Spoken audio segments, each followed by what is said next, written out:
She was pregnant and pushed off the cliff by her billionaire CEO ex, or so she thought. She pretended to be dead. What happened next shocked everyone. Azura? His voice cracked on the second syllable, a name he hadn't spoken aloud in 6 years. She froze, the yacht blueprint slipping from her fingers as the blood drained from her face. The man before her, impeccably dressed in a tailored suit that couldn't quite disguise the haunted look in his eyes, took a step closer. "That's impossible," he whispered. "You're dead. I identified your body." "I'm sorry," she managed, desperately maintaining the lie that had kept her alive. "My name is Mira. You must have me confused with someone else." But the little girl clinging to her leg looked up with curious eyes identical to the man staring at them both in shock. Eyes that made denial impossible. "She has my eyes," he said, his voice breaking. "My exact eyes." The child spoke up innocently, dooming her mother's carefully constructed deception. "Mommy, why is that man crying? Have you ever wondered what it would take for you to fake your own death? What kind of betrayal would make you abandon everything, your name, your past, your entire identity, just to survive? And what would happen if, after years of living in the shadows, the very person you were hiding from suddenly stood before you, not as the monster in your nightmares, but as someone who might have been a victim too?" This is the story of Azura Thorne, a woman who fell from a cliff and chose to let the world believe she died that day. And of Beckett Rhodes, the powerful man she was convinced had tried to kill her and their unborn child. But sometimes, the truth is more twisted than even our darkest fears. Sometimes, the villain in our story is wearing someone else's face. Join me, Mr. Wentworth, as we unravel a tale of deception, betrayal, and the shocking truth that threatens to destroy the fragile new life Azura has built from the ashes of her old one. If you're ready for a story that will challenge everything you think you know about trust, revenge, and second chances, stay with me, and don't forget to like and subscribe to Lux Love Chronicles for more stories that will leave you questioning who the real villains are in the games people play. 6 years earlier, the steady beep of medical monitors was the first sound Azura Thorne heard as consciousness slowly returned to her broken body. The pain was immediate and overwhelming, sharp stabs in her ribs, dull throbbing in her head, and a peculiar numbness in her left leg. Her eyes fluttered open to a sterile hospital room, the harsh fluorescent lights sending daggers through her skull. "She's awake," a female voice said from somewhere to her right. "Azura, can you hear me?" Azura tried to respond, but her throat felt like sandpaper. A straw appeared at her lips, and she gratefully sipped cool water. What happened?" she finally managed, her voice barely a whisper. A woman in a white coat leaned into her field of vision, early 50s. Sharp intelligent eyes behind tortoiseshell glasses, silver-streaked dark hair pulled back in a practical bun. "I'm Dr. Linnea Frost. You fell from Raven's Point Cliff. A hiker found you on the rocks below. It's a miracle you survived." "Fell? No. That wasn't right." The memories came flooding back in disjointed fragments. The argument with Beckett at the cliff's edge, his face contorted with rage when she told him about the pregnancy, his hands on her shoulders, the sudden terrifying sensation of falling backward into nothing but air. "He pushed me," Azura gasped, trying to sit up despite the explosion of pain in her ribs. "Beckett pushed me." Dr. Frost gently pressed her back against the pillows. "Try not to move. You have 4 broken ribs, a concussion, and your left femur was shattered. We've inserted a rod to stabilize it." "My baby," Azura suddenly remembered, her hands flying to her stomach. "I'm pregnant. Is my baby okay?" A moment of hesitation crossed the doctor's face. "I'm sorry, but the trauma was too severe. You lost the baby." The words hit Azura like a physical blow, knocking the air from her lungs. She turned her face away, hot tears spilling down her cheeks as a primal grief washed over her. Beckett had not only tried to kill her, but had succeeded in killing their child. The betrayal was so complete, so devastating that for a moment she wished the fall had killed her too. "The police will want to speak with you," Dr. Frost continued after giving her a moment to process. "If someone pushed you, that's attempted murder." "1. Attempted murder." The words echoed in Azura's mind alongside the image of Beckett Rhodes, technology wunderkind, billionaire CEO of Rhodes Innovations, and the man she had agreed to marry just 3 months ago. The man whose family had made their disapproval of her abundantly clear from the beginning. The man who had looked her in the eyes as he sent her plummeting toward what should have been certain death. "Has anyone been here?" Azura asked, suddenly terrified. "Does Beckett know I'm alive?" Dr. Frost's expression changed subtly, becoming more guarded. "No visitors yet. You were brought in as a Jane Doe. Your injuries were so severe that initial identification wasn't possible." A terrible thought occurred to Azura. If he thinks he killed me, he might try again when he finds out I survived. "You're safe here," Dr. Frost assured her. "Security has been instructed." "You don't understand," Azura interrupted, real fear coursing through her. "The Rhodes family owns half this city. They donate millions to this hospital. Their name is on the West Wing. There's nowhere I can hide from them." Dr. Frost studied her intently, as if making a decision. Then she glanced at the door before leaning closer. "There might be another option," she said, her voice dropping to just above a whisper. "But it would mean giving up everything, your name, your identity, your entire life." "What do you mean?" "What if Azura Thorne did die on those rocks?" Dr. Frost suggested. "What if we declare you dead, create a new identity, and transfer you to a facility where no one would think to look for you?" The proposition was so unexpected, so extreme that Azura could only stare in shock. "You want me to fake my own death? Is that even possible?" "With the right connections and motivation, many things are possible." Dr. Frost replied cryptically. "I have personal reasons for wanting to help someone in your situation, but you would need to decide quickly, before the police are formally involved." Azura's mind raced. Disappearing would mean abandoning everything, her small interior design business that she'd built from nothing, her modest apartment, the few friends she had. But what was the alternative? To live in constant fear, looking over her shoulder, knowing that one of the most powerful families in the country wanted her silenced. "Why would you risk your career to help me?" Azura asked, suspicious despite her desperate situation. Something dark flickered in Dr. Frost's eyes. "Let's just say I understand what it means to be targeted by powerful men who believe they're above consequences. This isn't altruism, Miss Thorne. It's solidarity." 3 days later, while still heavily sedated, Azura Thorne was officially pronounced dead. A body from the morgue, a Jane Doe of similar build and age, was identified as Azura by a grief-stricken Beckett Rhodes, who was too distraught to look closely at the facially disfigured corpse. The death was ruled an accident, the police investigation cursory at best. The Rhodes family's influence ensured minimal scrutiny, and Azura's lack of close family meant no one questioned the hasty cremation that followed.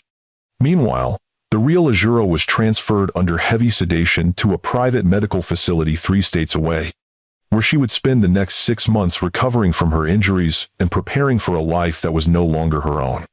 But the universe has a twisted sense of humor, and fate had one more shock in store. 2 weeks after arriving at the facility, Dr. Frost delivered news that changed everything. The tests were conclusive, she told Azura, who was finally able to sit up in bed without excruciating pain. "You're still pregnant. The baby survived." Azura's hand flew to her mouth. "But you said—" "Initial scans showed no heartbeat," Dr. Frost explained. "It happens sometimes in trauma cases. The fetal heartbeat becomes too faint to detect. But your latest blood work shows hormone levels consistent with an ongoing pregnancy. You're approximately 10 weeks along." The revelation was both miraculous and terrifying. A child, Beckett's child, was growing inside her, a living connection to the man who had tried to kill them both. "What am I going to do?" Azura whispered, overwhelmed by the implications. Dr. Frost sat on the edge of the bed. "You have options, Azura. No one would judge you for terminating after what you've been through." Azura placed a protective hand over her still flat stomach. Despite everything, despite the circumstances of conception and the identity of the father, she couldn't bring herself to consider ending this miraculous life that had somehow clung to existence against all odds. "No," she said firmly. "This baby survived for a reason. I'm keeping my child. Then we'll adjust our plans accordingly." Dr. Frost nodded, respecting her decision. "But it means you'll need to be even more careful about your new identity.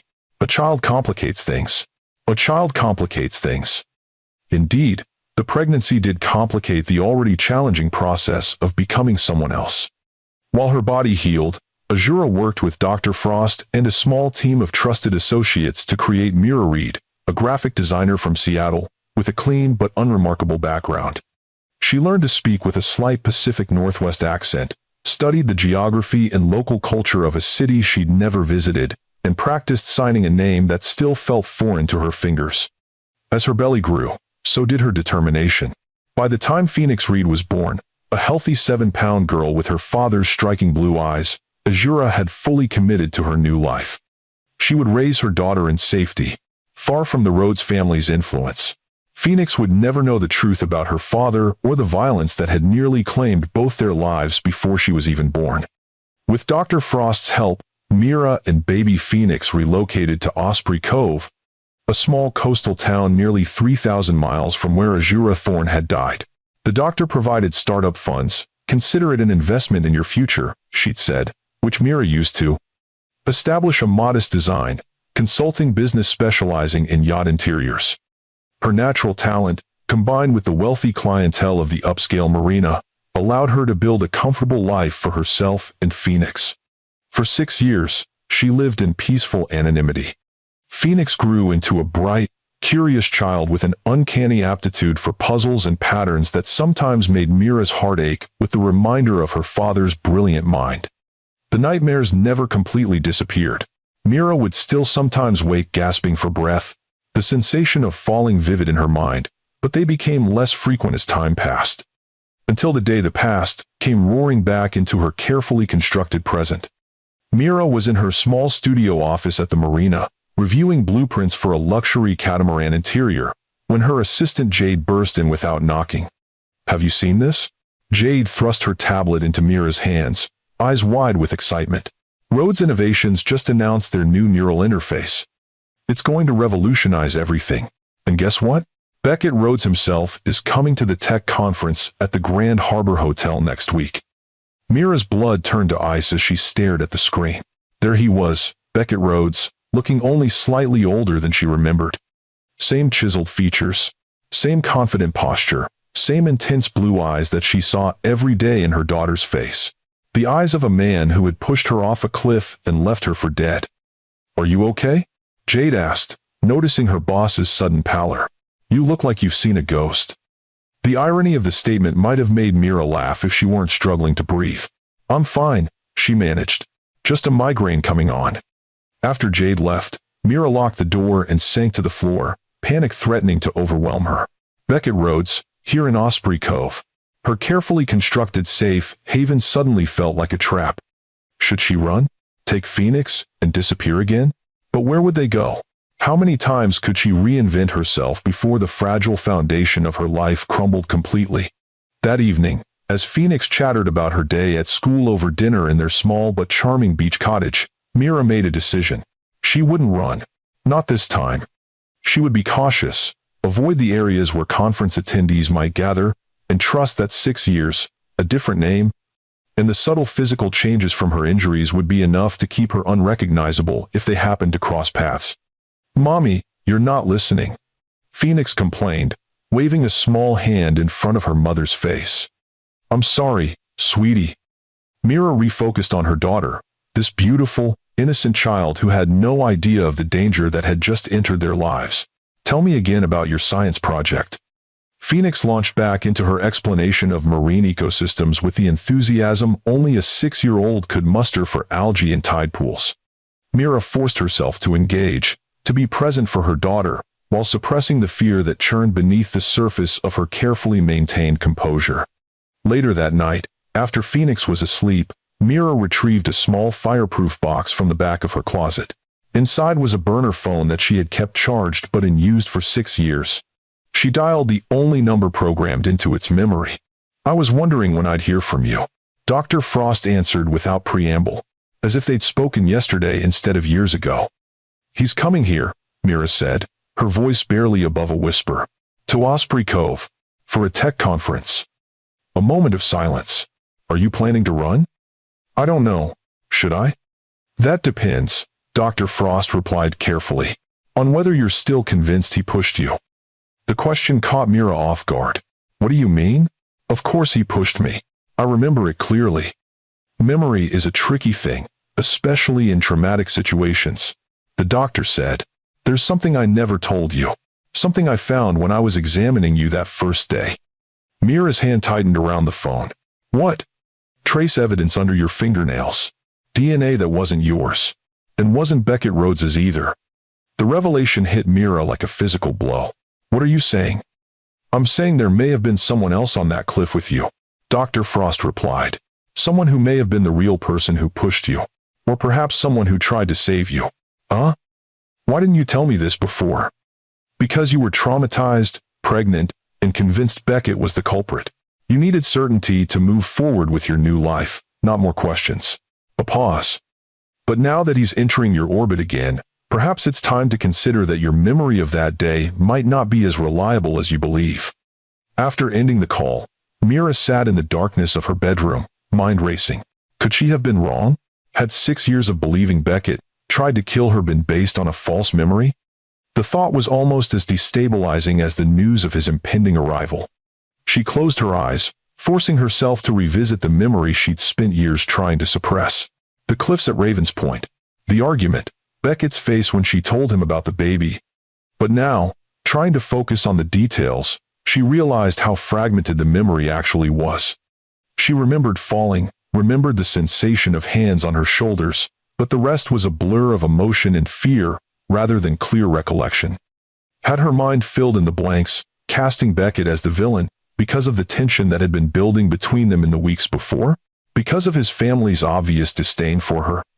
Or was her memory accurate, and Dr. Frost was merely planting seeds of doubt for reasons of her own? The questions followed Mira into uneasy dreams where she fell endlessly while shadowy figures watched from the cliff above.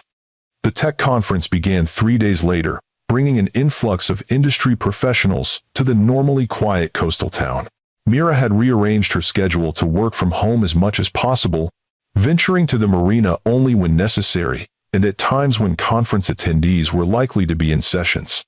Phoenix, oblivious to her mother's anxiety, was excited by the unusual energy in town and the impressive yachts that had arrived to accommodate the wealthier guests. "Can we go see the big boats this weekend?" she begged as Mira walked her to school Friday morning. "We'll see," Mira hedged, knowing that the marina would be hosting a reception for conference VIPs on Saturday, an event Beckett Rhodes would almost certainly attend. "Maybe we'll drive up the coast instead, visit that tide pool you like." Phoenix's lower lip jutted out in disappointment, but she was quickly distracted by the arrival of her best friend at the school gates. Mira watched her daughter race off, pigtails bouncing, blissfully unaware of the danger that had invaded their sanctuary. With Phoenix safely at school, Mira headed to the marina for an unavoidable meeting with clients who were renovating their yacht's interior. She had timed her visit to avoid the conference's morning break, when attendees might wander the docks, but fate had other plans. As she approached the client's vessel, blueprints tucked under her arm, a familiar voice froze her in place. "The integration capabilities are revolutionary, but the real breakthrough is in the neural response time," Beckett Rhodes was explaining to a small group of admirers as they strolled along the dock just ahead of her. "We've reduced latency to nearly imperceptible levels." Mira's instinct was to turn and flee, but movement would only draw attention. Instead, she ducked her head, allowing her long chestnut hair dyed from its natural honey blonde to obscure her face as she pretended to study her papers. The group was moving away from her. Beckett's back now turned as he continued his impromptu lecture. She might have escaped notice if a sudden gust of wind hadn't torn one of the blueprints from her grasp, sending it skittering across the dock directly into the path of Beckett's entourage. "I've got it," a helpful conference attendee called, chasing after the errant paper and retrieving it just as it threatened to sail into the water. "Here you go, ma'am." "Thank you," Mira murmured, keeping her gaze downcast as she accepted the blueprint. But it was too late. Beckett had turned at the commotion, his eyes landing on her with polite curiosity that quickly transformed into shocked recognition. He faltered mid-sentence, staring at her as if he'd seen a ghost, which, from his perspective, he had. "Excuse me," he said abruptly to his companions. "There's something I need to attend to." Panic surged through Mira as he approached, his expression a mixture of disbelief and intensity. She clutched her blueprints to her chest like a shield, mind racing for an escape route that didn't exist. I'm sorry to bother you," Beckett said when he reached her, his voice carefully controlled though she could see the tremor in his hands. "But have we met before? You seem incredibly familiar." "I don't think so," Mira replied, adopting the slight Pacific Northwest accent she perfected years ago. "I would remember meeting someone like you, Mr. Rhodes." His eyes, those piercing blue eyes so identical to Phoenix's, searched her face with desperate intensity. "You just remind me of someone I knew once." "I have one of those faces," she offered with a forced smile. "Now if you'll excuse me, I have clients waiting." She moved a step around him, but he shifted slightly, not exactly blocking her path but making it clear he wasn't ready to end the encounter. "May I ask your name?" "Mira Reed. I design yacht interiors." She gestured vaguely toward the blueprints in her arms, fighting to keep her voice steady. "Mira," he repeated, studying her as if committing every detail to memory. "Do you mind if I ask how long you've lived in Osprey Cove?" The question sent alarm bells ringing in her mind. Why would he care how long she'd been here, unless he suspected something? "About 6 years," she answered truthfully, seeing no advantage in lying about information that could be easily verified. "Now I really must go. My clients are expecting me." This time, when she moved past him, he didn't try to stop her, but she could feel his gaze following her all the way to her client's yacht. The meeting passed in a blur, Mira going through the motions of professionalism while internally calculating how quickly she could get home, pack essentials, and flee with Phoenix before Beckett could confirm his suspicions. But when she emerged from the meeting 2 hours later, he was waiting on the dock, alone this time, his conference entourage nowhere in sight. "Miss Reed," he called, approaching with determined strides. "I apologize for ambushing you, but I was hoping we might talk." "I'm very busy, Mr. Rhodes," she replied, quickening her pace toward the marina office where Jade and others would be working, witnesses who would make any confrontation too public for comfort. "Please," he said, and something in his voice, a note of raw emotion she remembered all too well, made her pause despite her better judgment. 5 minutes, that's all I ask." "Why?" she challenged, finally meeting his gaze directly. "What could you possibly have to say to a stranger?" "Because you're not a stranger," he said quietly, his voice dropping so only she could hear. "Are you, Azura?" The name hit her like a physical blow. She glanced around frantically, but the dock was momentarily empty except for them. "I don't know what you're talking about. My name is Mira Reed." "Azura," he repeated, and there was anguish in his voice now. "How is this possible? I identified your body. I attended your funeral. I've spent 6 years believing you were dead." "You're confused," she insisted, backing away from him. "You're mistaking me for someone else." "No," he shook his head. "I could never mistake you. Despite the hair color and the way you hold yourself differently now, your eyes are the same. The small scar on your left temple that you got when we were hiking in Yellowstone, it's still there." He gestured toward the barely visible mark that her makeup hadn't quite concealed. "And your voice, you've changed the accent, but underneath it's still yours."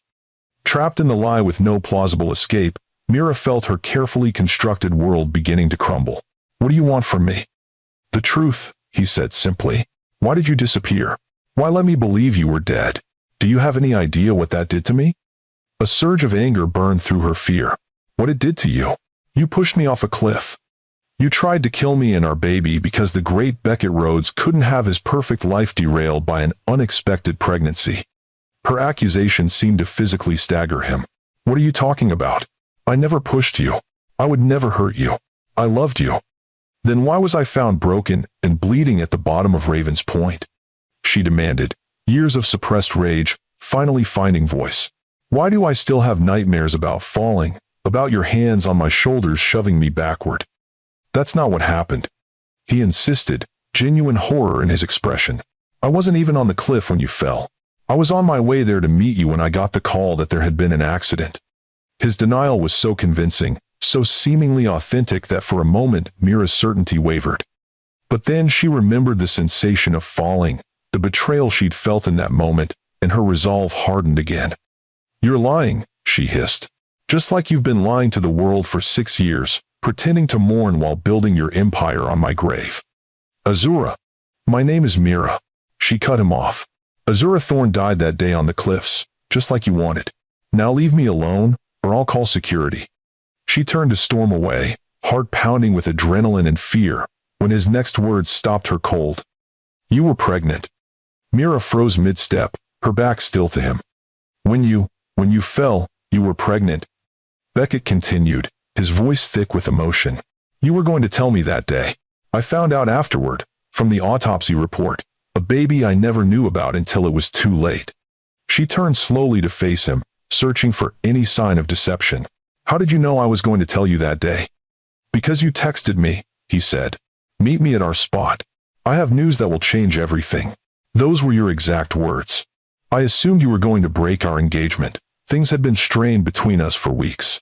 I never imagined." His voice broke. "I never imagined it was because you were carrying our child." The text. She had sent that text. It was one of the few clear memories she had from that day, composing those words, trying to find the right way to share news that she knew would complicate their already troubled relationship. "If you didn't meet me there," she said slowly, confusion beginning to cloud her certainty, "then who did I argue with on the cliff? Who pushed me?" Beckett's expression darkened. "I have a theory.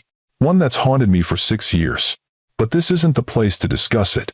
He glanced around the increasingly busy dock. "Please, can we go somewhere private? There's so much you don't know. So much I need to explain." Mira hesitated, torn between the self-preservation instinct that screamed at her to run and the growing seed of doubt about what had really happened that day. "I can't. I have to pick up my daughter from school soon." Something flickered in Beckett's eyes at the mention of a daughter. "Your daughter," he repeated carefully. "How old is she?" Mira realized her mistake too late. "That's none of your business." 6, he calculated aloud, his brilliant mind making the connection immediately. She would be 6 years old. "Stay away from my daughter," Mira warned, real fear coloring her voice. "Whatever happened between us, Phoenix is off limits." "Phoenix," he echoed, a sad smile touching his lips.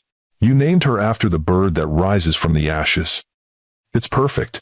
He took a step closer, his voice dropping to an urgent whisper. "Azura, Mira, please listen to me. You and Phoenix could be in danger. The same danger that nearly killed you 6 years ago hasn't gone away. If I could find you, others might too." "Is that a threat?" "It's a warning," he insisted. "There are things you don't understand, pieces of the puzzle you're missing. Please, just hear me out. For Phoenix's sake, if not your own." The mention of danger to her daughter pierced through Mira's defenses.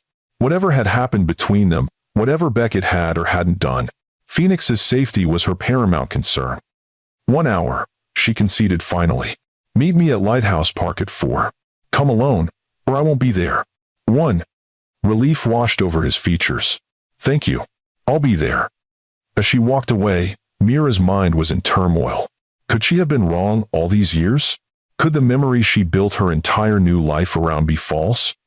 And if Beckett hadn't pushed her that day, who had? The school day ended at 3:15, giving Mira just enough time to collect Phoenix and drop her with Jade, who had often watched the girl when work required Mira's full attention. "Are you sure everything's okay?" Jade asked, noting her boss's distracted demeanor. "You've seemed on edge all week." "Just a difficult client situation I need to handle," Mira assured her. "I shouldn't be more than a couple of hours." "I enter." Phoenix was delighted with the unexpected playdate, barely pausing for a goodbye kiss before racing off to examine Jade's collection of seashells. Mira watched her go with a pang of apprehension. Was she making a terrible mistake in meeting Beckett? Should she take Phoenix and run instead? But running would mean starting over again. New names, new town, new school for Phoenix. And if what Beckett said was true, if there was danger she didn't fully understand, running blindly might lead them straight into it. Lighthouse Park was relatively quiet at 4 o'clock, most tourists having departed as the afternoon cooled. Mira found a bench with clear sightlines in all directions, positioned so that no one could approach without her seeing them. Her hand remained in her pocket, fingers wrapped around the small canister of pepper spray she carried everywhere. Beckett arrived precisely on time, alone as promised. He had changed from his conference attire into jeans and a simple navy sweater that reminded her painfully of the man she had fallen in love with years ago, before power and family expectations had created fissures in their relationship. "Thank you for coming," he said, remaining standing at a respectful distance when she didn't invite him to sit. I wasn't sure you would. I almost didn't, she admitted. But you mentioned danger to Phoenix, and that's not something I can ignore. He nodded, his expression grave. May I? He gestured to the space beside her on the bench. After a moment's hesitation, she nodded. He sat, maintaining enough distance to keep her comfortable, and stared out at the ocean for a long moment before speaking. How much do you know about my family? He asked finally. I know the Rhodes name opens doors and silences questions. She replied. I know your mother never thought I was good enough for her precious son. I know your father's company was the foundation for Rhodes innovations. Ola. What about my brother? Mira frowned. You're an only child. Beckett turned to look at her, genuine surprise in his expression. No, I'm not. I have a twin brother, Rowan, identical in appearance but very different in temperament and stability. That's impossible, Mira shook her head. We were together for over a year. You never mentioned a brother. Because my family had him erased from public record after his third hospitalization, Beckett explained. Rowan has severe psychiatric issues, paranoid schizophrenia with violent tendencies that emerged in our teens. The Rhodes family couldn't have that kind of publicity, so he became the family secret, housed in private facilities, kept away from the public eye. Mira stared at him, trying to process this revelation. You expect me to believe you have a secret identical twin brother that you never once mentioned during our relationship? I wanted to tell you, he said quietly, especially after we got engaged. But my mother, she made it clear that family secrets were to remain secret, even from future spouses, until after the wedding when legal bindings would ensure discretion. That's insane, Mira scoffed. Welcome to the Rhodes family, he replied with a bitter smile. Where image is everything and inconvenient truths are buried so deep, even family members start believing the lies. Despite her skepticism, there was something in his tone, a weariness, a resignation, that rang true. What does this have to do with what happened at Raven's Point? Beckett reached into his pocket and withdrew his phone. 3 weeks before your fall, Rowan had escaped from his facility. The family kept it quiet, using private security to search for him instead of police. He was unstable, off his medication, and fixated on the idea that I had stolen his life, a delusion he'd had since we were teenagers. He unlocked the phone and pulled up a photo, turning the screen toward her. This is security camera footage from a gas station 2 miles from Raven's Point. It was taken 1 hour before you fell. Mira's blood ran cold as she stared at the image. It showed a man who looked exactly like Beckett, but with longer, unkempt hair and wild eyes. The timestamp confirmed what he was saying. That day, when you texted about meeting at the cliffs, I was actually in a meeting with the board. My phone was off. By the time I saw your message and headed to Raven's Point, emergency services were already there. His voice broke slightly. They told me you'd fallen, that it was too late. I never got to say goodbye. You're saying your brother pushed me? Mira said slowly, struggling to reconcile this new information with the memory that had defined her existence for 6 years. That I mistook him for you. Identical twins, Beckett reminded her gently. And you'd never seen him before. Had no reason to suspect you weren't meeting me. The possibility was shocking, destabilizing, yet it explained the inconsistencies that had always nagged at the edges of her memory, the strange, almost manic energy of Beckett that day. The way his expressions had seemed subtly wrong, the confusion she'd felt even before the argument began. If what you're saying is true, she said carefully, why didn't you tell the police? Why wasn't your brother investigated? Beckett's expression darkened. Because by the time I pieced it together, my mother had already handled everything. The official report listed your fall as an accident. Rowan had been quietly returned to his facility. And I was. He paused, swallowing hard. I was sedated, nearly catatonic with grief. By the time I emerged from that fog, weeks had passed, and my mother made it clear that dragging up theories would only dishonor your memory and damage the company. So you just accepted that? Mira demanded, anger flaring. You didn't fight for justice? I did fight, he insisted. I hired private investigators, demanded access to Rowan, searched for any evidence that might support what I suspected. But my mother had been thorough. Records were altered or destroyed. Staff were paid for their silence. And Rowan, he sighed heavily. Rowan had been subjected to such aggressive treatment that his memories of that period were completely scrambled, possibly intentionally. The weight of what he was suggesting, a conspiracy orchestrated by his own family, was almost too much to comprehend, yet as outlandish as it seemed, it aligned with what Mira knew of Vivian Rhodes, a woman who had once coldly informed her that the Rhodes family has survived for generations by prioritizing legacy over sentimentality. "Why are you telling me this now?" she asked finally. "After 6 years, why does it matter?" "Because 3 months ago, Rowan was deemed sufficiently stabilized by his doctors and released into supervised outpatient care," Beckett replied, real fear evident in his voice. "And 2 weeks ago, he disappeared again. His handlers think he stopped taking his medication." A chill ran down Mira's spine. "And you think he might come after me? But how would he even know I'm alive?" "He might not," Beckett admitted. "But he's always been obsessed with me, with taking what's mine. If he discovered I was coming to Osprey Cove for the conference, he might follow you here," Mira finished, the implication striking her with horrifying clarity. "Exactly. And if he saw us talking today, if he realized who you are, who Phoenix Island..." Beckett didn't need to complete the thought. The danger was obvious. Mira stood abruptly, panic surging through her. "I need to get to Phoenix. Now. I'll come with you," Beckett offered, rising as well.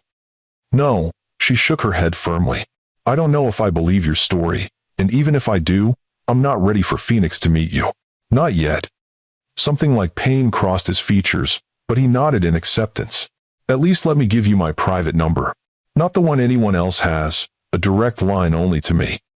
If anything happens, if you see anything suspicious, call immediately." After a moment's hesitation, Mira held out her hand for his phone, entering the number into his contacts. "I'm not promising anything beyond keeping Phoenix safe," she warned him. "This doesn't mean I trust you." "I understand," he said quietly. "But Azura, Mira, whatever name you choose, just know that not a day has passed in 6 years that I haven't mourned you. Finding you alive, it's the miracle I stopped believing was possible."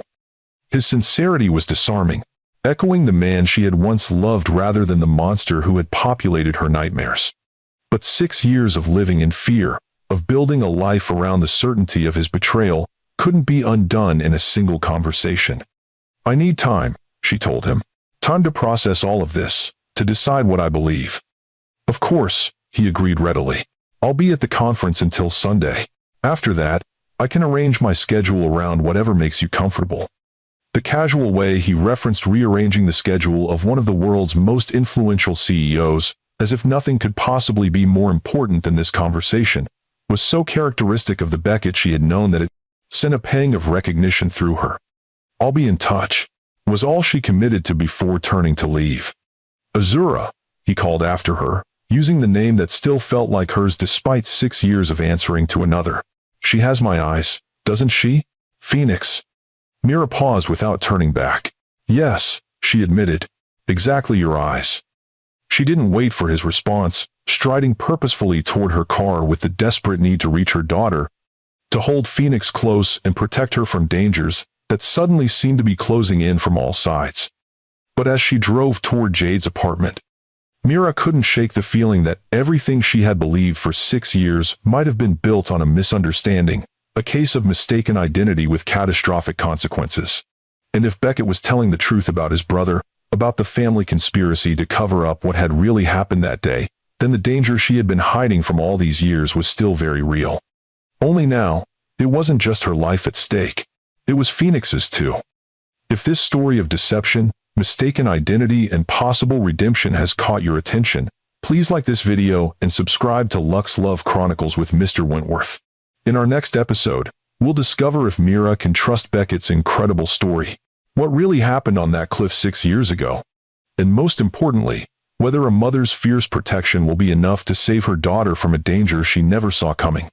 Sometimes the face of evil wears a mask identical to the face of love, and telling them apart might be the difference between life and death.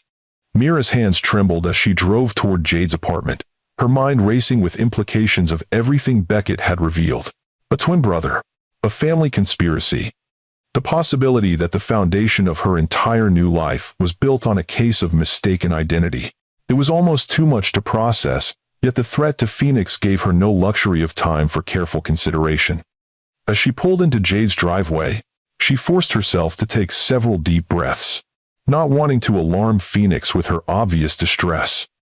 She had just reached for her phone to text Jade that she'd arrived when she noticed something that made her blood run cold. The front door of Jade's small bungalow was slightly ajar. Jade was meticulously careful about security, especially when watching Phoenix. She would never leave her door open, not even a crack. Fighting rising panic, Mira dialed Jade's number with shaking fingers. From inside the house, she could hear the distant ringing of a phone, but no one answered. She ended the call and dialed 911 instead, explaining the situation in a voice tight with fear. "Please stay in your vehicle until officers arrive," the dispatcher advised. But Mira couldn't wait, not with Phoenix possibly in danger. She grabbed the pepper spray from her purse and approached the house cautiously, every sense on high alert. The neighborhood was quiet, too quiet for the usually lively street where children played and neighbors chatted across fences. "Jade?" she called, pushing the door open wider. "Phoenix?" The living room was in disarray, cushions thrown from the couch, a lamp overturned, Jade's collection of seashells scattered across the floor as if swept from their display shelf in a struggle. Mira's heart hammered against her ribs as she moved deeper into the house. "Phoenix?" she called again, fear making her voice crack. "Baby, are you here?" A muffled sound came from the hallway closet, a whimper or cry quickly silenced. Mira rushed to the door and yanked it open to find Jade crouched inside, arms wrapped protectively around Phoenix. Both were pale with fear, but unharmed. "Mommy!" Phoenix launched herself into Mira's arms, trembling violently. "What happened?" Mira demanded, holding her daughter close while examining Jade's frightened face. "A man," Jade whispered, still huddled in the closet. "He just walked in like he belonged here. Started asking questions about you and Phoenix. When I tried to call the police, he grabbed my phone and smashed it. I managed to get Phoenix into the closet and lock us in. He was still searching the house when you called." "What did he look like?" Mira asked, already dreading the answer. "Tall, dark hair, expensive clothes but worn all wrong somehow. And his eyes," Jade shuddered. "They were so cold, so empty. Like he wasn't really there behind them. Identical to Beckett in appearance, but fundamentally different in essence.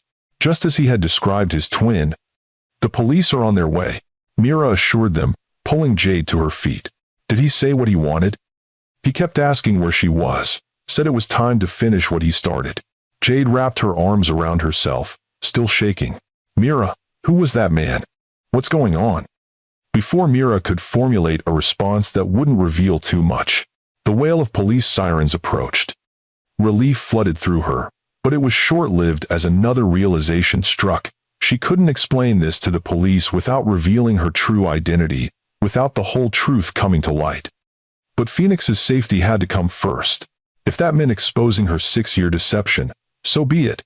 The police arrived moments later, 2 officers securing the house while a third took statements from Mira, Jade, and a still trembling Phoenix. Mira kept her explanation deliberately vague, a possible stalker situation, concerns about a mentally unstable man who might be targeting her. She provided a description that matched Rowan but claimed no knowledge of who he might be or what he wanted. "We'll increase patrols in your neighborhood," the officer assured her after taking detailed notes. "But you might consider staying somewhere else for a few days, just as a precaution." Mira nodded, already mentally calculating their options. A hotel would be too public, too easy to track. Friends might unwittingly lead danger to their doors. There was really only one choice, though it terrified her almost as much as Rowan himself. Once the police had departed, promising to check back later, Mira turned to Jade. "I'm so sorry you were dragged into this. Are you okay?" Jade nodded shakily. "I think so. But Mira, who is that man? Why is he looking for you?" "Ice him." "It's complicated," Mira replied, unwilling to share the full truth even now. "But I'm going to make sure he can't hurt anyone else. Can you stay with your sister for a few days? Just until this is resolved?" "Of course," Jade agreed readily. "But what about you and Phoenix? Where will you go?" Mira stroked her daughter's hair as Phoenix clung to her, unusually quiet after the frightening experience. "Somewhere safe," she said, though she wasn't entirely convinced such a place existed anymore. After helping Jade pack a bag and seeing her safely into an Uber headed for her sister's house across town, Mira returned to her own cottage just long enough to gather essential items for herself and Phoenix. She moved with urgent efficiency, knowing that Rowan could return at any moment. "Mommy, I'm scared," Phoenix admitted as she clutched her favorite stuffed octopus while Mira threw clothes into a duffel bag. "That man had scary eyes." "One? I know, sweetheart." Mira knelt to her daughter's level, cupping her small face in her hands. "But I promise I won't let anything happen to you. We're going to stay somewhere different for a little while, like an adventure, okay?" Phoenix nodded solemnly, too shaken to display her usual enthusiasm for new experiences. It broke Mira's heart to see her normally exuberant child so subdued by fear. With their bags packed and loaded into the car, Mira took one last look at the small cottage that had been their sanctuary for 6 years. She had a terrible feeling they might never return to it, that regardless of how this situation resolved, their life in Osprey Cove was over. Taking a deep breath, she pulled out her phone and dialed the number Beckett had given her earlier that day. He answered on the first ring. "Azura? What's wrong?" The genuine concern in his voice helped solidify her decision. "He was here, Rowan. He came looking for us at my friend's house where Phoenix was staying." A sharp intake of breath. "Are you both okay?" "Yes, but scared. The police came, but..." She hesitated, still not fully trusting him despite the mounting evidence supporting his story. "We need somewhere safe to stay. Somewhere he won't think to look." "My suite at the Grand Harbor," Beckett offered immediately. "It has separate bedrooms and top-tier security. No one gets in without being cleared." "I don't know." "Azura," he said gently, using her real name with a familiarity that still felt strange after 6 years as Mira. "I understand your hesitation, but right now, Rowan is the real threat. Let me help protect you and Phoenix." The mention of Phoenix tipped the scales. Whatever history lay between them, whatever truths or lies had shaped the past 6 years, her daughter's safety had to come first. "Text me the details," she conceded. "We'll be there in 20 minutes." The Grand Harbor Hotel occupied a prime position overlooking the marina, its elegant glass facade reflecting the evening light as Mira and Phoenix approached through the underground parking garage as Beckett had suggested, less visible than the main entrance. A discreet security officer was waiting by the private elevator, as promised. "Miss Reed," he nodded respectfully, using the name Beckett had obviously provided. "Mr. Rhodes is expecting you. This elevator goes directly to the penthouse level." Phoenix pressed closer to Mira's side as they entered the elevator, her small hand clutching tightly to her mother's. "Is Mr. Rhodes a friend?" she whispered as the doors closed. Mira hesitated, unsure how to explain the complicated relationship to a 6-year-old. "He's someone who wants to help us," she settled on finally. "Someone I knew a long time ago." Phoenix seemed to accept this explanation, though her usual curiosity was subdued by the lingering effects of the frightening encounter at Jade's house. The elevator opened directly into a spacious foyer, where Beckett was waiting, his expression a mixture of relief and apprehension. He had changed into more casual clothes, dark jeans and a simple gray sweater that reminded Mira painfully of happier times. "Thank you for coming," he said, maintaining a respectful distance as they stepped into the suite. "I've arranged for additional security on this floor. No one will get past them." Mira nodded, grateful for his practical approach rather than pressing for the emotional reunion he must have been craving. "This is Phoenix," she said simply, resting a protective hand on her daughter's shoulder. Beckett's gaze dropped to the little girl, and Mira saw the physical impact of the moment hit him, a slight stagger, a sharp intake of breath, his eyes widening as he took in the child who was so clearly his own. Phoenix had his eyes, his jawline, even the slight dimple in her left cheek when she frowned in concentration. "Hello, Phoenix," he said finally, his voice gentle as he crouched to her level. "I'm Beckett. It's very nice to meet you." Phoenix studied him with the careful assessment she applied to all new adults in her life. "You have eyes like mine," she observed candidly. A smile touched Beckett's lips. "I was thinking the same thing about you." This coincidence of perspective seemed to ease some of Phoenix's wariness. "A scary man came to Miss Jade's house," she informed him solemnly. "Mom says we need to stay somewhere safe for a while." "That's right," Beckett nodded, matching her serious tone. And this is a very safe place. There are special locks on the doors and people downstairs making sure no scary men can come in. Phoenix considered this, then asked the question that had clearly been troubling her. Why does he want to find us? Did we do something wrong? No, sweetheart, Mira interjected quickly. You didn't do anything wrong at all.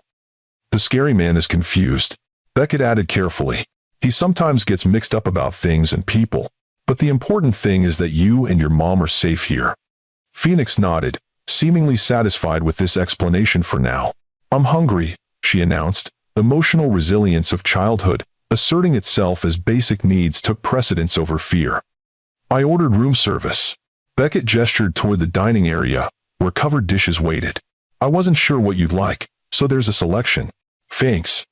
As Phoenix moved toward the food, momentarily distracted by the impressive spread, Beckett turned to Mira with a more serious expression. We need to talk, he said quietly. About Rowan, about what happens next.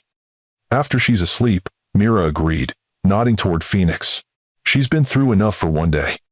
Dinner passed in a strange facsimile of normalcy, with Phoenix gradually relaxing enough to share details about her school and friends, while Beckett listened with undisguised fascination to every word from the daughter he just discovered.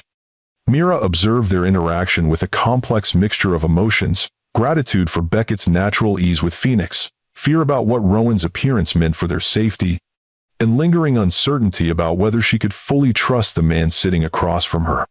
After dinner, Beckett showed them to one of the suite's bedrooms, a spacious room with 2 queen beds that would allow Mira to stay close to Phoenix. There's a connecting door to the main suite, he explained, but it locks from your side. You'll have complete privacy. The consideration in this arrangement, giving them both security and independence, didn't escape Mira's notice. Thank you, she said simply. I've had some clothes sent up for both of you, he added, gesturing to shopping bags placed discreetly in the corner. Just basics, I hope that's okay. The old Beckett might have assumed his wealth gave him the right to make such decisions without consultation. This more thoughtful version, who asked permission, was both familiar and strange, like looking at a photograph that had been subtly altered. Once Phoenix was settled in bed, the day's stresses finally catching up with her as she drifted quickly to sleep clutching her stuffed octopus. Mira returned to the main living area where Beckett waited. He had set up a makeshift command center on the dining table, laptop, multiple phones, and what appeared to be security camera feeds displayed on a tablet. The hotel security team is sending live feeds from all entrances, he explained, noting her questioning look. If Rowan tries to enter the building, we'll know immediately. You really believe he's coming after us? Mira said, not quite a question. I know he island. Beckett's expression was grim. After you called, I reached out to some contacts. Rowan was spotted at the marina yesterday, watching your office. He's been planning this, tracking you, tracking us both. Mira sank into a chair across from him, the weight of the situation pressing down on her. Why now? After 6 years. Why would he suddenly fixate on me again? Because of this. Beckett turned his laptop screen toward her, showing a news article from 3 months earlier. The headline read, Rhodes Innovations CEO establishes memorial foundation in honor of deceased fiancé. I created a foundation in your memory, he explained, a flush of embarrassment coloring his cheeks, to fund arts education for underprivileged youth. You always said that having access to art classes was what saved you after your parents died. The thoughtful gesture, remembering something so personal about her after all these years, momentarily disarmed Mira. I don't understand what this has to do with Rowan. According to his doctors, the announcement triggered an obsessive episode. He became convinced that I was still holding on to you, and that he needed to free me from your ghost. Beckett ran a hand through his hair, a gesture of frustration she remembered well. When he learned I was coming to Osprey Cove for the conference, something must have connected in his mind. Or someone told him I was alive, Mira suggested. The suspicion she'd been harboring finally voiced. Someone like your mother. Beckett's expression darkened. That's not impossible. My mother has always had her own agenda where Rowan is concerned. She visits him regularly, ostensibly out of maternal duty, but I've always suspected there's more to it. Your mother never wanted me in your life, Mira reminded him. She made that abundantly clear from the beginning. If she somehow discovered I was alive. She might see Rowan as a convenient solution to a problem that resurfaced unexpectedly. Beckett finished grimly. It fits her particular brand of manipulation, maintaining plausible deniability while orchestrating chaos from a distance. The casual way he acknowledged his mother's potential involvement in a plot against her life was chilling. You really believe she's capable of that? Vivian Rhodes considers the family legacy paramount, above all else, above happiness, above ethics, certainly above love. His voice was bitter with the weight of personal experience. She spent decades curating the Rhodes image. And you, he hesitated, you represented an unpredictable variable. Someone not bound by her rules or intimidated by her influence. Someone who might encourage her son to prioritize his own happiness over the family business.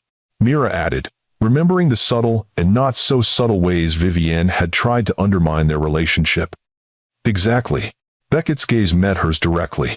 Which brings us to a question I've been afraid to ask. Why did you go to Raven's Point that day? What was the news that would change everything? The question hung between them, laden with 6 years of missed opportunity and tragedy. Mira took a deep breath, steeling herself to share the truth she'd carried alone for so long. I was 12 weeks pregnant, she said quietly. I'd confirmed it that morning with a doctor. I wanted to tell you somewhere meaningful, somewhere that was just ours, away from your family's influence and the corporate pressure. Pain flashed across Beckett's features. And instead, you encountered Rowan pretending to be me. I thought it was you, Mira confirmed. The memories she'd suppressed for years finally allowed to surface. But looking back, there were signs I missed. Subtle differences in mannerisms, a strange intensity in his eyes. When I told him about the baby, his reaction was volatile. He kept saying something about how he always gets everything, and how the child should have been mine. That sounds like Rowan's delusions. Beckett nodded. Since childhood, he's believed that I somehow stole his rightful life, that he should have been the successful twin, the heir to the Rhodes legacy. He pushed me, Mira continued, the memory clearer now that she understood the context. But as I was falling, someone grabbed for me, caught my arm for just a moment before losing their grip.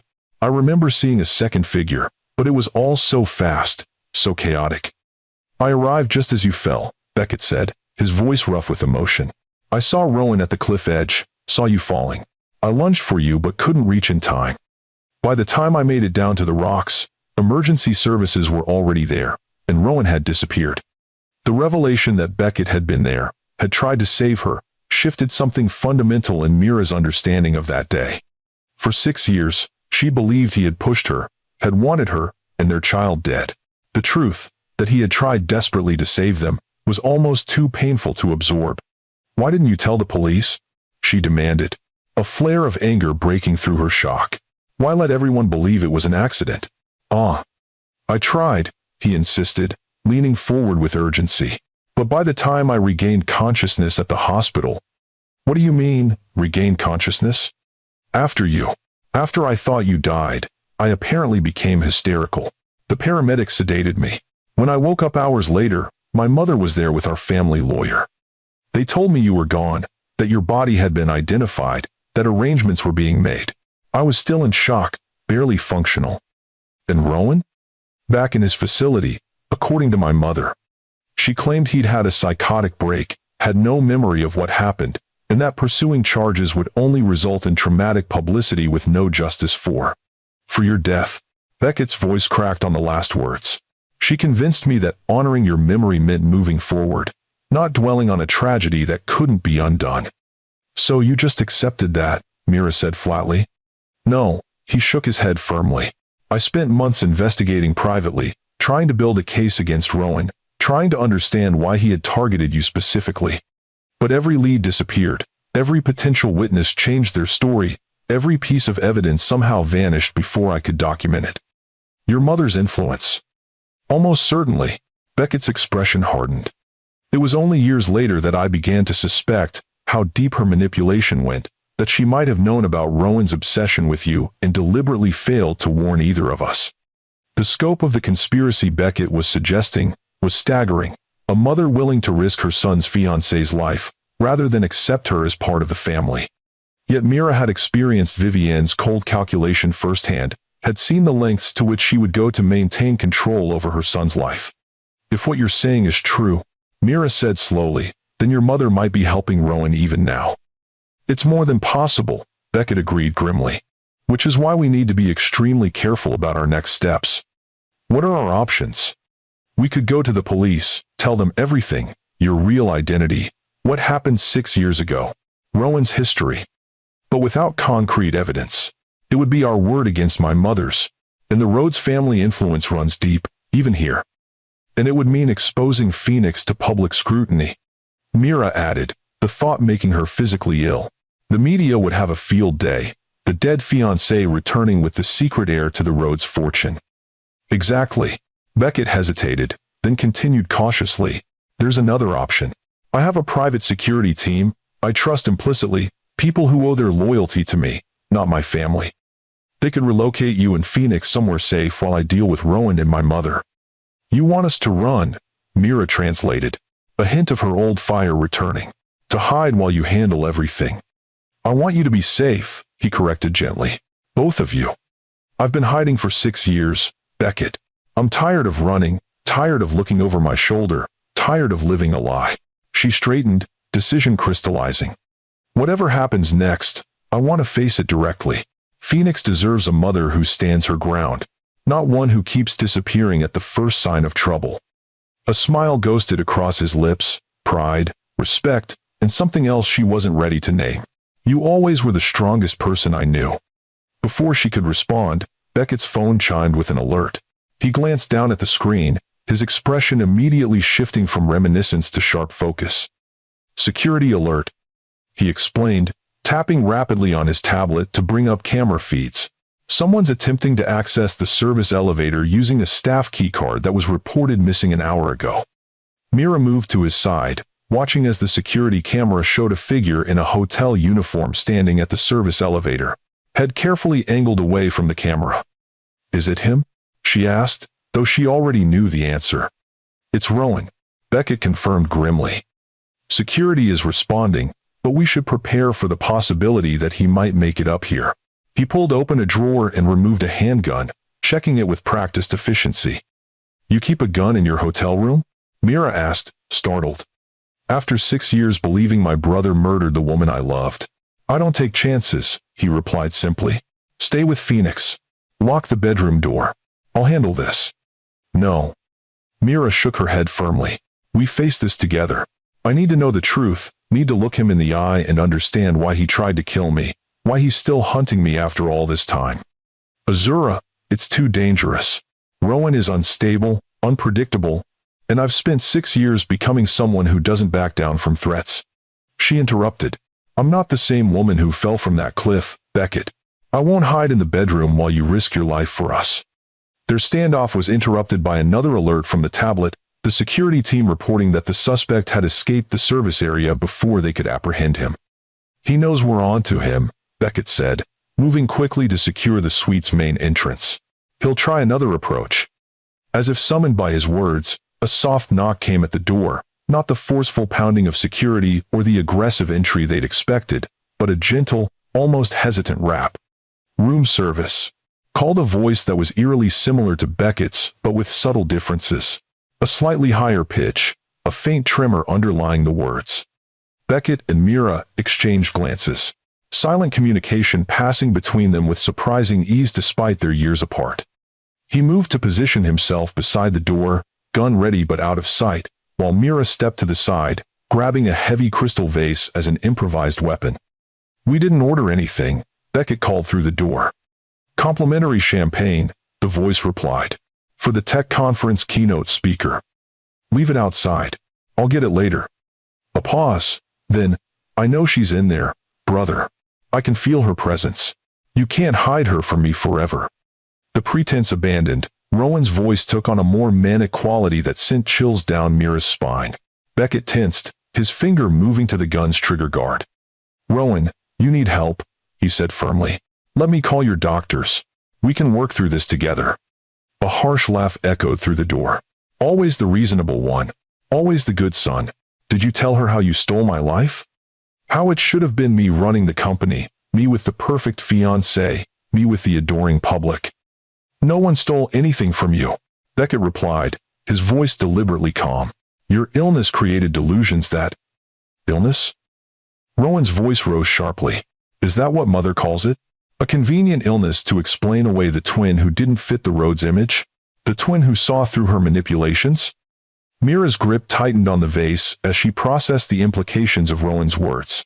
Was it possible he was a victim of Vivian's machinations as well, in his own way? Let's talk about this, Beckett offered. Just you and me. Leave Azura out of it. It's too late for that, Rowan replied, his voice suddenly cold and focused. She's already part of this. She always was. Mother made sure of that. Before either of them could respond to this cryptic statement, a small voice from the bedroom doorway froze them both in place. Mommy? Phoenix stood there in her pajamas, clutching her stuffed octopus. I heard voices. Time seemed to suspend as multiple realizations hit simultaneously. Phoenix was exposed, the bedroom door was open, and Rowan had gone ominously silent on the other side of the main door. Phoenix, go back inside, Mira urged, moving toward her daughter with desperate speed. But it was too late. A tremendous crash came from the balcony as the glass door shattered inward, Rowan having scaled from a lower floor rather than continuing his ruse at the main entrance. He stood amid the glittering shards, a perfect mirror image of Beckett save for the wild look in his eyes and the gun clutched in his trembling hand. So this is why Mother has been so concerned lately, he said, his gaze fixed on Phoenix with disturbing intensity. A little Rhodes heir, hidden away all these years. How fascinating. Stay away from her, Mira warned, placing herself between Rowan and her daughter. Beckett had pivoted at the sound of breaking glass, his own weapon now trained steadily on his twin. Rowan, put the gun down. This has gone far enough. Has it? Rowan tilted his head, studying his brother with clinical detachment. I don't think it's gone nearly far enough. Not until I finish what I started 6 years ago. Why? Mira demanded, needing to understand even in this moment of extreme danger. Why did you push me that day? What had I ever done to you? Rowan's attention shifted to her, his expression softening into something almost wistful. It wasn't personal, Azura. You were simply in the way. Mother explained it all so clearly. Beckett needed to focus on the company, on our legacy. Your pregnancy would have distracted him, diverted resources that rightfully belonged to the Rhodes bloodline. Mother told you to kill me? The confirmation of Vivian's involvement was both shocking and somehow unsurprising. Not in those exact words. Rowan smiled, the expression chilling on a face so identical to Beckett's. She simply pointed out how much better everything would be if you weren't in the picture. How Beckett would thank us eventually for saving him from a mesalliance. You're lying, Beckett interjected, though doubt had crept into his voice. Mother wouldn't go that far. Wouldn't she? Rowan laughed, the sound brittle and sharp. Who do you think suggested I take your place that day? Who provided me with your clothes, your cologne, details about your relationship that only a careful observer would know? Who promised me that if I helped solve the Azura problem, I could have a real place in the family again, instead of being hidden away like a shameful secret? The pieces aligned with terrible clarity.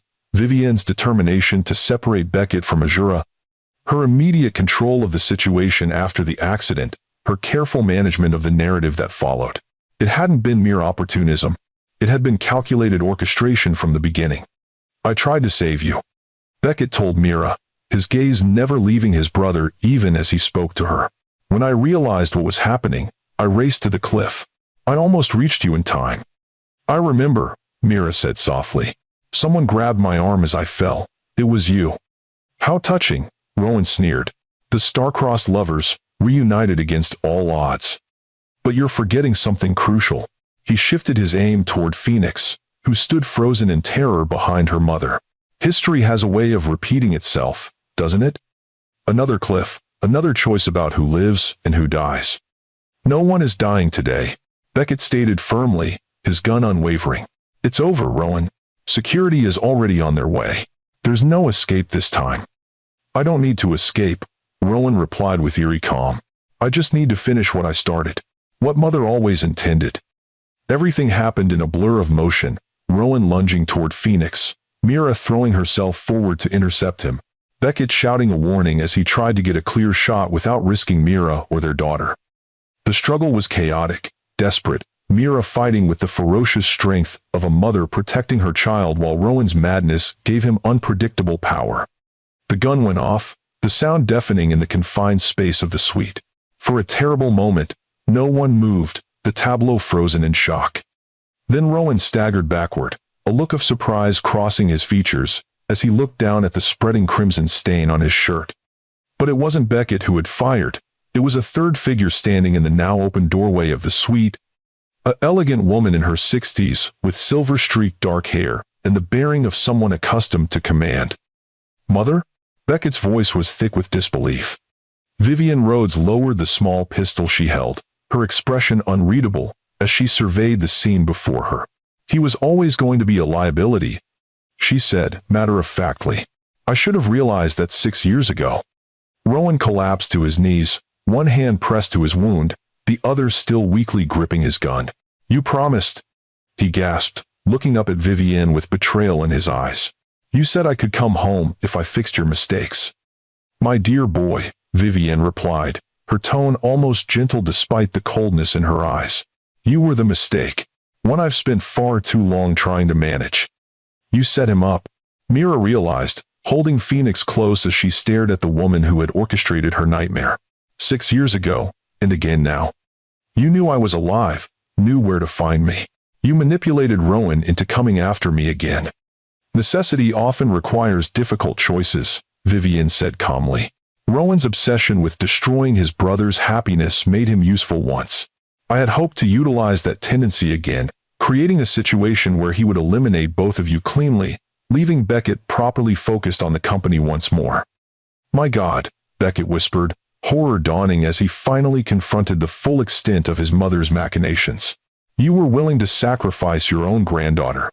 A child raised in secret by a woman living under a false identity?" Vivian's lip curled slightly. Hardly a suitable heir to the Rhodes legacy. Better to start fresh, with a proper arrangement and appropriate prenuptial agreements. The casual dismissal of Phoenix's life, of Mira's years of sacrifice, ignited a fury in Beckett that transformed his expression into something almost as dangerous as Rowan's madness. "You're done," he said, his voice deadly quiet. "Done controlling this family, done manipulating lives, done destroying everything that doesn't fit your narrow vision of what the Rhodes name should represent." "Don't be dramatic, Beckett," Vivian sighed. "I've merely been protecting our family interests, as I've always done." "By committing attempted murder? Twice?" Mira demanded, unable to comprehend the woman's rationalization of her actions. "I prefer to think of it as pruning unhealthy growth to preserve the strength of the tree," Vivian replied with chilling detachment. "Now, I suggest we call security and explain how Rowan attacked you both, forcing me to shoot him in your defense. A tragic end to a troubled life, but one that allows us all to move forward appropriately." "There's just one problem with that plan," Beckett said, nodding toward the corner of the room where a small red light blinked steadily. "Every word of this conversation has been recorded. Every admission, every threat, every callous dismissal of human life in favor of your precious legacy." For the first time, uncertainty flickered across Vivian's composed features. "You're bluffing." "Am I?" Beckett's smile held no warmth. "I've spent 6 years investigating what really happened to Azura. Did you think I wouldn't take precautions when Rowan resurfaced? That I wouldn't be prepared for every contingency, including your involvement?" The standoff was interrupted by the arrival of hotel security, followed closely by police responding to the report of gunshots. The next hours passed in a blur of statements and medical attention. Rowan rushed to surgery with a non-fatal wound, Vivian taken into custody despite her imperious protests, Mira and Phoenix examined by paramedics, though thankfully neither had been physically harmed. Through it all, Beckett remained a steady presence, handling officials with practiced ease while ensuring Mira and Phoenix were protected from unnecessary questioning and media attention that had inevitably begun to gather as rumors spread of drama in the Rhodes family. It was nearly dawn when they were finally alone again, Phoenix having fallen into exhausted sleep in the bedroom that had mercifully remained untouched by the violence. Mira sat on the balcony, a blanket wrapped around her shoulders against the pre-dawn chill, staring out at the ocean that had been her sanctuary for 6 years. Beckett joined her silently, offering a cup of tea which she accepted with grateful hands. "The police have enough evidence to charge both of them," he said after a moment. Rowan for the attempts on your life, my mother as an accessory and conspirator. The recording was clear enough that even the Rhodes family influence can't make this disappear.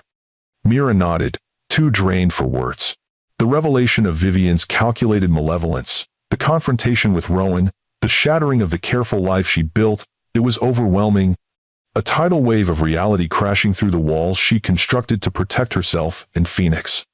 What happens now? She asked finally, the question encompassing far more than just the immediate future.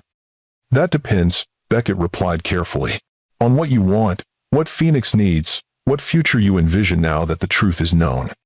I can't go back to being Mira Reed, she said slowly. That life is over, but I'm not sure I know how to be Azura Thorne anymore either. That woman died on those cliffs 6 years ago, in many ways. No, perhaps you don't need to be either, Beckett suggested.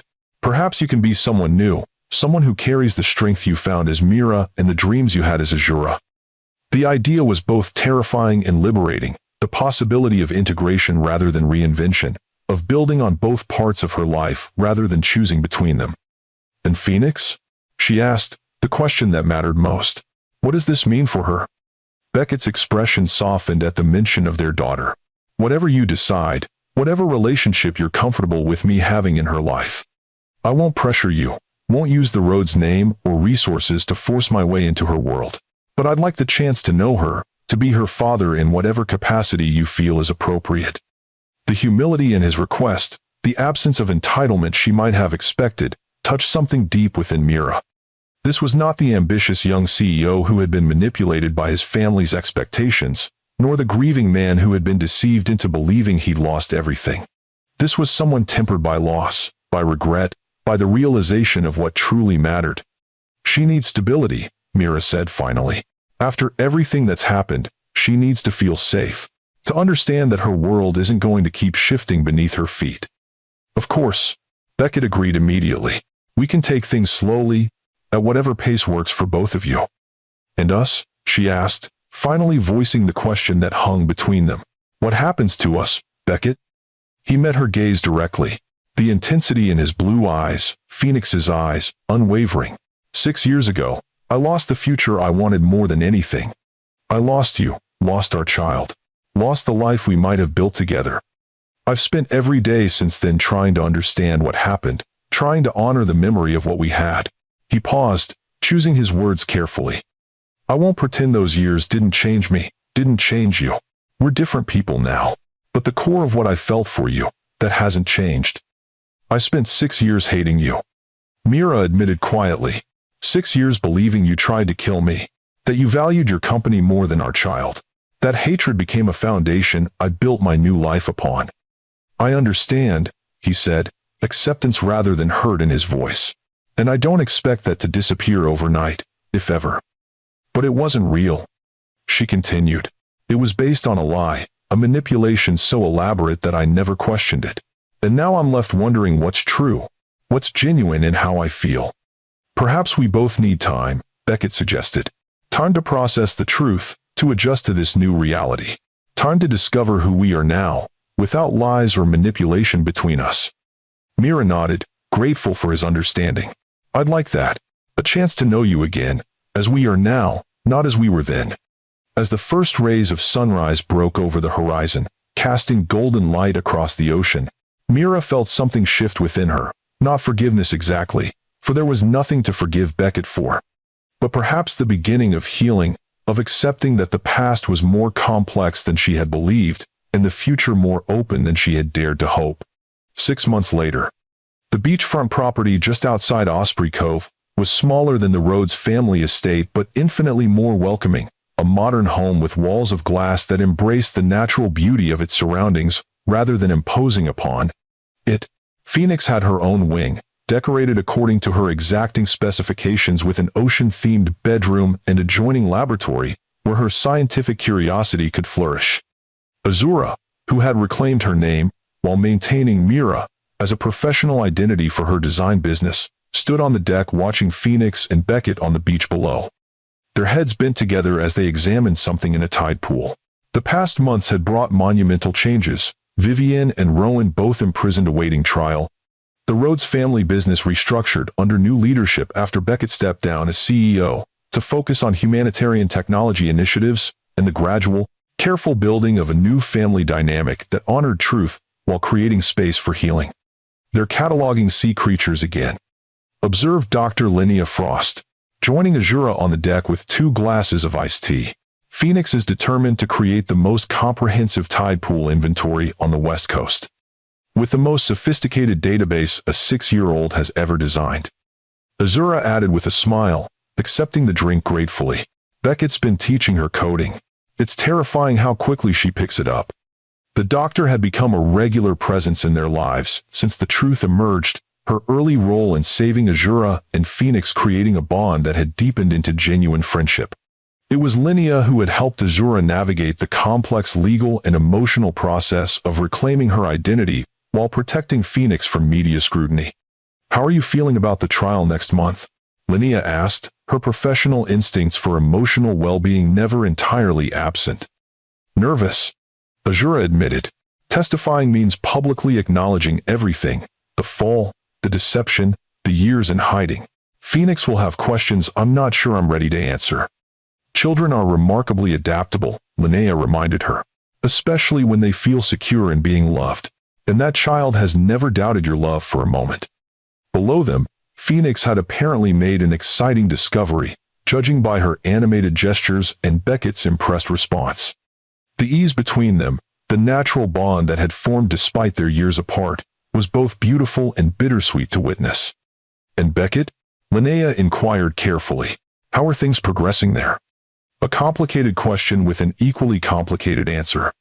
The past 6 months had been a deliberate, cautious rebuilding, weekly family dinners, evolving into more frequent time together, professional collaboration on a charitable foundation merging their respective skills, and most recently, tentative steps toward rekindling the personal connection that had never fully died despite years of separation and misunderstanding. "We're taking it slowly," Azura replied, a smile touching her lips as she watched him lift Phoenix onto his shoulders for a better view of a distant pelican, building something new rather than trying to resurrect what was lost. "Wise approach." Linnea nodded approvingly, though I've rarely seen 2 people more clearly meant to find their way back to each other. Before Azura could respond to this observation, Phoenix and Beckett were making their way up the beach path toward the house, their daughter racing ahead with a jar containing her latest marine specimen. "Mom, Dr. Linnea, look what we found," Phoenix exclaimed, carefully displaying a small, brilliantly colored sea star. "It's a juvenile Pateria miniata. Dad says they're uncommon in tide pools because they usually stay in deeper water." "That's wonderful, sweetheart." Azura examined the creature with appropriate admiration. "Remember, we need to return it to the ocean after you've documented it." "I know." Phoenix nodded seriously. "Dad already helped me take pictures for my database. Can we have lunch now? I'm starving." "Why don't you help Dr. Linnea set the table?" Azura suggested. "I made your favorite sandwiches." As Phoenix led the doctor inside, chattering enthusiastically about their morning discoveries, Beckett joined Azura on the deck. The past months had changed him too, the corporate polish replaced by a more relaxed demeanor, stress lines eased from his face, a quiet contentment that hadn't been there even in their early days together. "She's going to be a marine biologist," he predicted with obvious pride. "Or possibly the next great technology innovator. Or both simultaneously, knowing Phoenix. She certainly has the determination for it," Azura agreed. "And the intelligence." "She gets that from you," Beckett said, his gaze warm as it rested on her face. "The relentless pursuit of understanding, the refusal to accept limitations." "And the stubborn streak? The absolute certainty that her way is the right way?" Azura raised an eyebrow teasingly. "That's all you, Rhodes." "Huh?" He laughed, the sound still something of a novelty after years of grief and guilt. "Fair enough, though I prefer to call it focused conviction." The easy banter between them was relatively new, a sign of growing comfort, of walls carefully lowered as trust rebuilt itself day by day. They stood in companionable silence for a moment, watching the ocean waves, before Beckett spoke again. "I have something for you," he said, reaching into his pocket. "Something I've been holding on to for 6 years."